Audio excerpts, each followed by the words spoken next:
নমস্কার, আমার নাম মিঠু দেব। আমি পেশেন্টের মামা শুভজিৎ নাগ। ওর বন্ধুর সাথে খেলা করেছিল স্কুটি নিয়ে মাঠের মধ্যে। তো ওখানে স্কুটিটা রানিং অবস্থায় স্কুটিটা নিয়ে দুজন বন্ধু ছিল, পড়ে গেছে। পড়ে গিয়ে ওর পায়ের লিগামেন্টটা ছিঁড়ে গেছে। ওখানে আমরা আগরতলায় বাসা, ওখানে আমরা গভর্নমেন্ট মেডিকেল কলেজে নিয়ে গিয়েছিলাম। ওখানে নেওয়ার পরে ওরা ফার্স্ট ট্রিটমেন্ট যেটা হয় ওটা ওরা করেছে। পরের দিন থেকে ইভিনিং আওয়ার থেকে ওর হঠাৎ করে ইন্টারনাল ব্লিডিং শুরু হয়ে গেল, এবং ব্লিডিং এ কি হয়েছে মানে ইনফেকশন গুলো বেড়ে যাচ্ছে প্রচন্ড। ডক্টর বলছে, পরের দিনই ডক্টর বলছে যে ইনফেকশন বেড়ে যাচ্ছে, পাটা ভালো হচ্ছে না, আপনারা পারমিশন দেন, পাটাকে কাটতে হবে, পাটা রাখা যাবে না, ইনফেকশন দিন দিন কিভাবে বাড়ছে আমরা বলতে পারছি না কিছু। ডক্টর রাকেশ স্যারের সাথে যোগাযোগ করে আমরা সিএমআরআই তে আর্জেন্ট ফ্লাইট বুক করে নিয়ে এসেছি।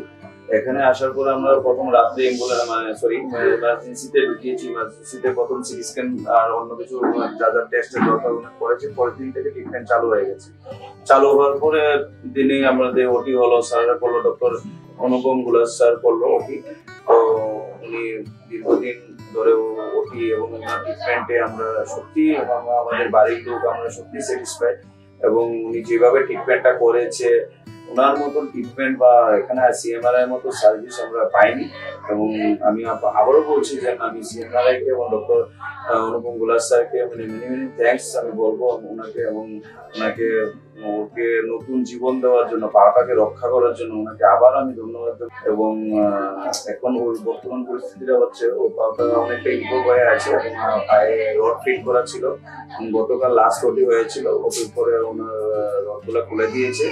এখন পাটাই ব্যান্ডেজ করা আছে। এখন আমরা ছুটি দিয়েছি, আমরা নিয়ে যাব। সিস্টারদের কথা যদি আমরা বলতে চাই, ফ্যামিলির মতন মিশে গেছে। আবারও বলবো অনুপম গুলাস স্যারকে এবং এখানে যারা আছে সিএমআর হসপিটালে এবং নার্সরা যারা আছে, দিদিরা বোনরা, সবাইকে আমার তরফ থেকে মানে থ্যাঙ্কস।